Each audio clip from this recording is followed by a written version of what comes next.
I knew something was wrong when James walked through our apartment door that afternoon. His face was pale, his shoulders rigid with tension I hadn't seen since his father's funeral. In his hand was a manila envelope, gripped so tightly his knuckles had turned white. "We need to talk," he said, his voice barely above a whisper. Those 4 words sent ice through my veins. In the 5 years we'd been together, I'd never seen that look in his eyes, a mixture of rage, disbelief, and something that scared me most of all: pity. I guess I should have seen it coming. The coldness from my mother had been escalating for months. The passive-aggressive comments about our modest apartment. The not-so-subtle comparisons to my cousin Elise's achievements. The way she'd pulled James aside at family gatherings, speaking in hushed tones while glancing my way. But nothing could have prepared me for what was in that envelope. But I'm getting ahead of myself. My name is Olivia Chen. Half Chinese from my father's side, though he's been out of the picture since I was 12. My mother, Caroline, remarried into money when I was 15, and nothing was ever the same after that. Caroline, because that's what she insisted I call her after the wedding, had always been image-conscious, but marrying Richard Winthrop amplified that trait tenfold. Suddenly, we lived in Westchester County, attended charity galas, and I was expected to transform from an artsy, emotional teenager into a polished young woman worthy of the Winthrop name. I failed spectacularly at that transformation. While my step-cousin Elise took to wealth and privilege like she was born for it, which, to be fair, she was, I remained the family disappointment. Too loud, too passionate, too willing to argue about things that mattered to me. Caroline would pull me aside at events, her manicured nails digging into my arm as she'd whisper, "For God's sake, Olivia, stop making a scene." I wasn't making a scene. I was just existing as myself. Then came James. I met him at an art exhibition where I was working as an assistant curator. He was photographing the event, tall, with kind eyes that crinkled when he smiled and a camera perpetually hanging around his neck. No family money or connections. Just raw talent and a work ethic that put most people to shame. We moved in together after 8 months, and my mother barely concealed her disappointment. James wasn't part of the plan. "Photography, Olivia? Really?" she'd said when I told her we were engaged. "I suppose it's creative. Does it pay well?" Her tone made it clear she already knew the answer. What James lacked in pedigree, he made up for in everything else. He was kind. He listened. He loved my emotional nature, my passionate rants, my tendency to cry during commercials featuring rescue animals. "You feel everything so deeply," he once told me, tracing my cheek with his thumb. "It's like your heart doesn't have the protective layer most people have. It's beautiful." For the first time in my life, I didn't feel broken or wrong. We'd been married for just over a year when everything imploded.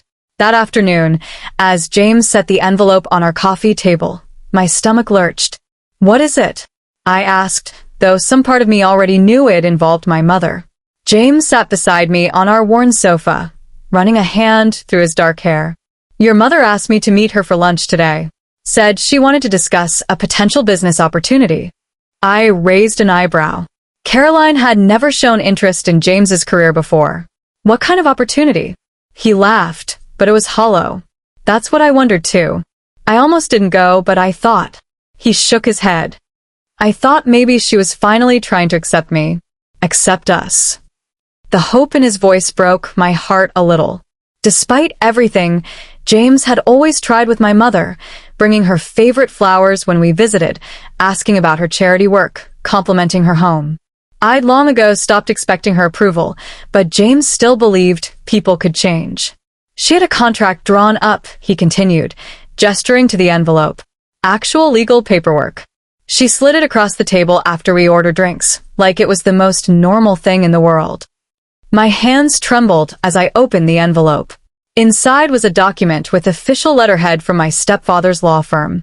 As I skimmed the pages, the words blurred together, but certain phrases jumped out. Transfer of property, executive position, dissolution of current marriage, confidentiality agreement. "I don't understand," I whispered, though the sick feeling in my stomach told me I did. James took my hand.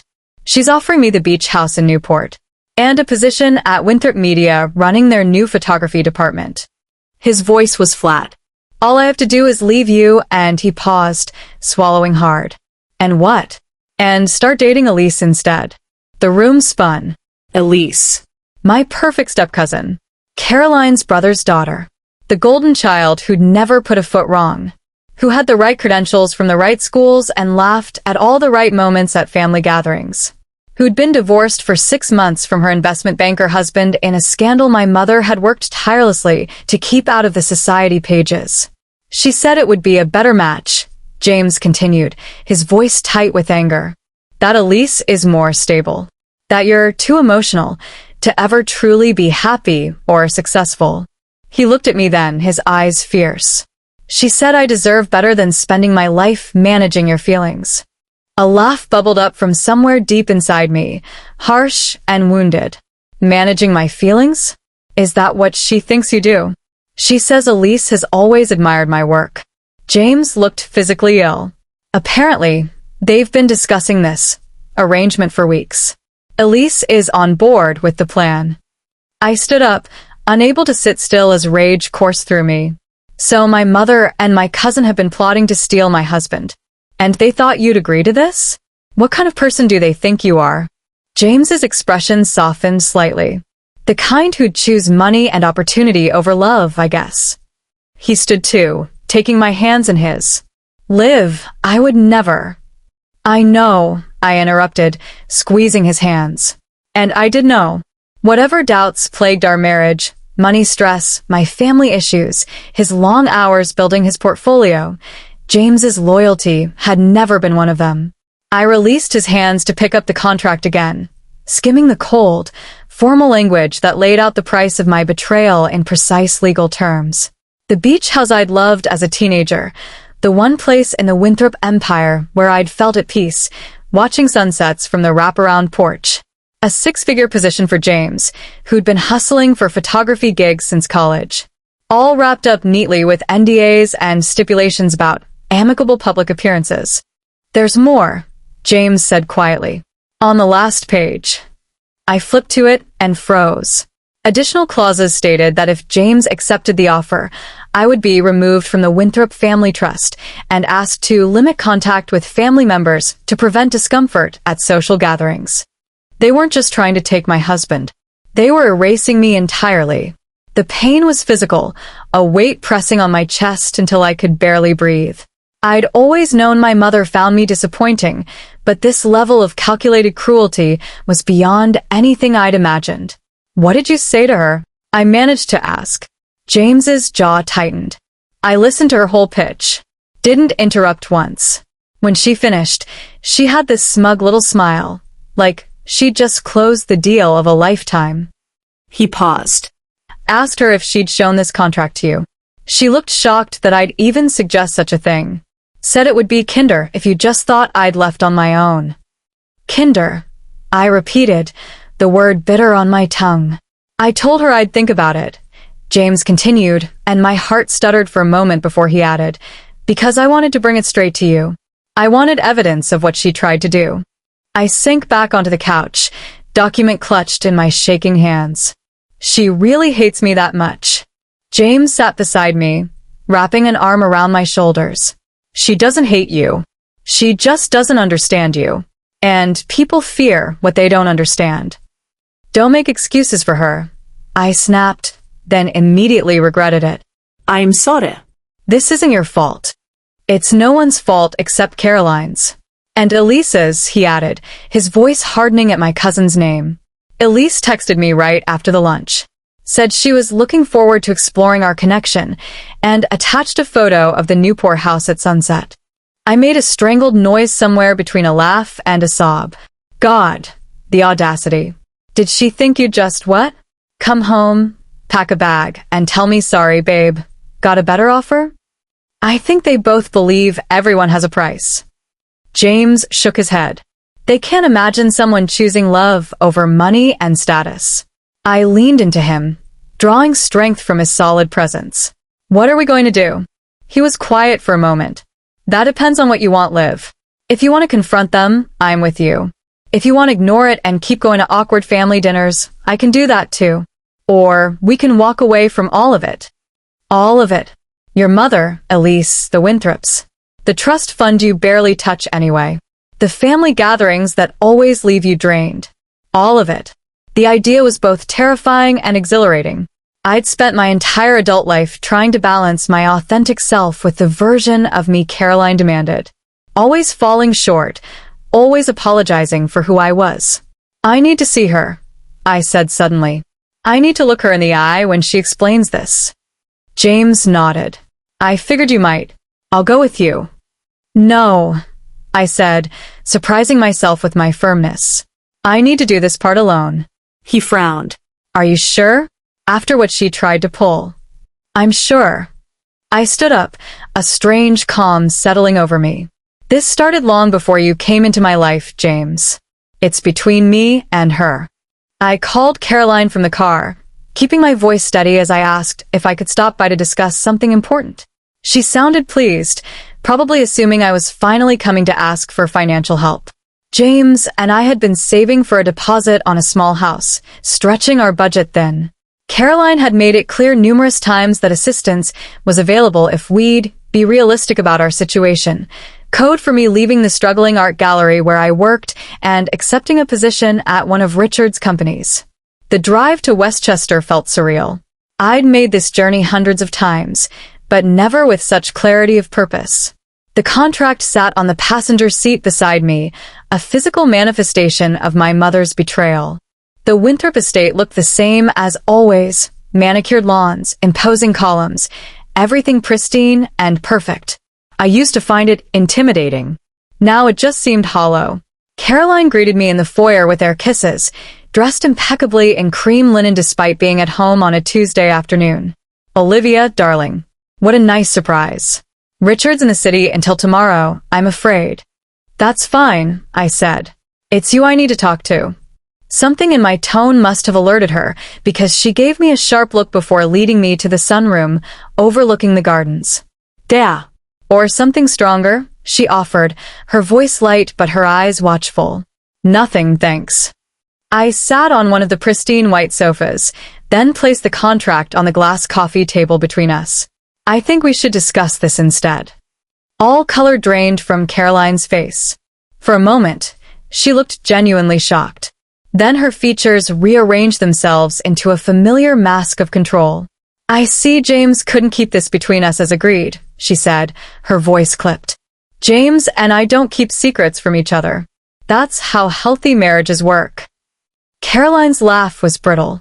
"Healthy marriages also require pragmatism, Olivia. Something you've always struggled with."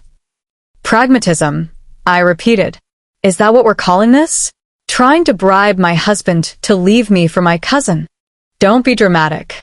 She sat across from me, crossing her legs elegantly. I was offering James an opportunity, one that would benefit everyone involved. Everyone except me. She sighed, as if I were being deliberately obtuse. "Even you in the long run. You and James are fundamentally incompatible. You must see that." "Because I'm too emotional?" I quoted from the contract. Caroline didn't even have the decency to look embarrassed. "You are your father's daughter in that regard. All passion, no practicality. James is ambitious. Talented. He could go far with the right support and connections." "Which you've never offered him before," I pointed out. "Not until you needed a replacement for Elise's ex-husband." That struck a nerve. Caroline's eyes narrowed. "Elise made one mistake in her choice of partner. She's learned from it. You, on the other hand, continue to cling to this fantasy of the struggling artist couple, living paycheck to paycheck in that tiny apartment." "We're happy," I interrupted. "Has that ever occurred to you? That despite not having a beach house or country club membership or whatever else you think defines success, we're actually happy?" "Happiness based on emotion is temporary," Caroline said dismissively. "Financial security, social position, these things last." I studied her face, this woman who'd given birth to me, raised me, and yet seemed to have no understanding of who I was at all.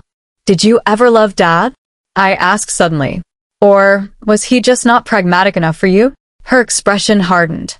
Your father was charming and passionate and completely irresponsible. Sound familiar?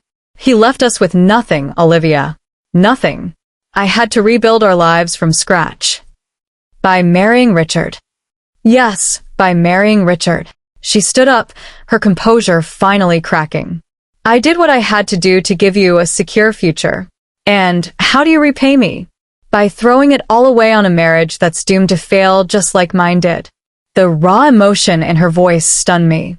In all these years, she'd never spoken about her marriage to my father with anything but cold disdain. My marriage isn't yours, I said softly. James isn't Dad. No, she agreed, some of the fire leaving her. He's not. That's why I thought he might be open to a more advantageous arrangement. I stood too, anger flaring again. An arrangement where you get to control both him and Elise, and I conveniently disappear from the family picture. Caroline had the grace to look slightly ashamed. The separation clause was Elise's idea, actually. She thought it would be awkward otherwise. I bet she did. I picked up the contract. You know what I find most disturbing about all this? Not that you tried to buy my husband. Not even that Elise was willing to be part of it. It's that you both assumed James was the kind of man who could be bought. Everyone has a price, Olivia. That's where you're wrong. I met her gaze steadily. And the fact that you believe that tells me everything I need to know about how you see the world. How you see me. Caroline sighed, suddenly looking tired. What do you want from me? An apology? Fine. I apologize for trying to spare you years of struggle and eventual heartbreak. I almost laughed at her version of an apology. What I want is a mother who accepts me for who I am, who supports my choices even when they're different from what she would choose, who doesn't try to destroy my marriage because it doesn't fit her vision of success. That's not fair. None of this is fair. I cut her off. But we're beyond fair now, aren't we? I walked toward the door, then paused. James and I have a fire pit on our building's roof. We're going to burn this contract tonight. Then we're going to figure out our lives without the Winthrop family safety net. Consider this my resignation from being your disappointment. Caroline's face paled. Don't be hasty, Olivia. The trust fund is your security.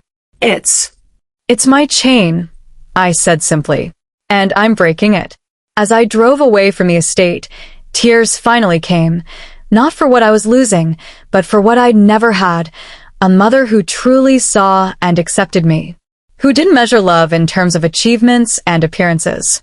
When I got home, James was waiting, pacing our small living room. He gathered me in his arms without a word, and I buried my face against his chest, breathing in the familiar scent of him, darkroom chemicals and the sandalwood cologne I'd given him last Christmas. How bad was it? He asked against my hair. I pulled back to look at him. Surprisingly honest in a terrible way. She didn't even really deny anything. She thinks she's helping me by trying to end our marriage. James winced. And Elise? Apparently the keep Olivia away from family gatherings clause was her special touch. I tried to smile, but it felt wobbly. She always did have an eye for detail. James led me to the couch, and we sat together, his arm around my shoulders. What did you mean about burning the contract? I told him about my parting words to Caroline. I'm done, James. Done trying to be someone I'm not to please her. Done with all of it. He studied my face carefully. The trust fund too? Liv, that's your safety net. Your fallback for emergencies. Are you sure? I'd been thinking about it the whole drive home. The trust wasn't huge by Winthrop standards, just enough to make me feel guilty for not being properly grateful, not enough to actually change our lives unless we lived by Caroline's rules. I'm sure, I said. I don't want anything from them anymore. Not the money, not the connections, not the conditional acceptance. I want us to build our life on our terms. James was quiet for a long moment. It won't be easy. We were counting on that money for our house deposit eventually. We'll figure it out, I said, surprising myself with how much I believed it. We always do. As the sun began to set, we gathered blankets and wine and headed up to the rooftop of our apartment building. The small fire pit was usually used for social gatherings, but tonight it was just the two of us. James built a fire while I opened the wine. The city spread out around us, lights beginning to twinkle in the dusk. "Ready?" he asked, holding the contract. I took it from him, feeling its weight one last time. Almost. I pulled out my phone and took a photo of the first page, then the signature page with Caroline's flowing script at the bottom. "Insurance," James asked. "Closure," I corrected. So I never doubt my decision or my memory of what happened. Together, we fed the pages into the fire, watching as the flames consumed the legal language that had tried to put a price on our marriage. With each page that burned, I felt lighter. "I wish you'd seen her face when I told her you weren't for sale," I said, watching the fire dance. She genuinely couldn't comprehend it. James smiled, the firelight reflecting in his eyes. "What can I say? I'm a simple man with simple needs. A beach house and executive position isn't simple," I teased. He pulled me closer. "Not worth the trade. Not even close." We stayed on the roof long after the contract had turned to ash, talking about what came next. Without the expectation of eventually using trust fund money, we needed a new plan for our future. James had been offered a teaching position at a local arts college, less glamorous than running Winthrop Media's photography department, but steadier income than freelancing. I'd been considering graduate school in art therapy, combining my love of art with my empathetic nature, my excessive emotions, as Caroline would say. "We should move," James said suddenly. "Not just apartments. Cities. Start completely fresh." The idea took root immediately. "Where?" "Chicago? Seattle? New Orleans? Anywhere. Everywhere. Let's make a list of places with good art scenes, affordable housing, teaching opportunities." His excitement was contagious. "Without your family obligations holding us here, we can go wherever we want." For the first time in years, I felt truly free. We spent hours on that rooftop, planning our escape, our phones eventually filling with notes about potential cities, job markets, apartment costs. It was past midnight when we finally went back to our apartment. As we got ready for bed, my phone lit up with texts. "Elise, I hear you've had a tantrum at Caroline's. Very mature.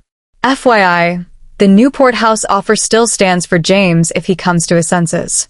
Some of us understand his potential." I showed it to James, who took the phone and typed a response. He held it up for my approval before sending. "This is James. Lose my number. If you or Caroline contact either of us again, we'll send the contract to everyone in your social circle. I'm sure they'd be fascinated by how the Winthrops conduct business. Think that'll work?" I asked as he set the phone down. "Caroline values her reputation above everything. She won't risk it." He pulled me into bed, wrapping his arms around me. "It's over, Liv. We're free." I nestled against him, exhausted but oddly peaceful. "Promise me something? If you ever do want to leave, just tell me. No contracts, no schemes. Just truth." "I promise." His voice was solemn in the darkness. "But it's not going to happen. You're stuck with me, excessive emotions and all." "Good," I whispered, "because I'm not giving you up for all the beach houses in Newport." 3 months later, we packed everything we owned into a rented moving truck and drove west toward Denver, a city with mountains instead of ocean, with no family history or expectations. Our apartment was smaller than the one in New York, but it was ours, paid for with our own money, filled with our own choices. Caroline tried to contact me twice more, once through my old work email, once through a mutual friend. Both times, her messages held the same theme. I was making a terrible mistake, throwing away my birthright, hurting her when she'd only tried to help. I didn't respond. The night we finished unpacking in Denver, James and I stood on our tiny balcony overlooking the city, the mountains a dark shadow against the horizon. "Regrets?" he asked, wrapping his arms around me from behind. I thought about the Winthrop estate, the beach house I'd never see again, the family gatherings I'd be excluded from. I thought about Caroline and Elise continuing their perfectly curated lives without the complication of my presence. Then I turned in James's arms, looking up at this man who'd chosen me over wealth and position, who valued my emotional nature rather than seeing it as a flaw to be managed. Not a single one, I said, and meant it with every fiber of my being. Sometimes freedom comes with a cost. But as we stood together in our new life, I knew we'd gotten the better end of the deal. They'd offered him a house and a business to leave me. Instead, we left them and found something far more valuable, a life that was authentically, imperfectly, wonderfully our own.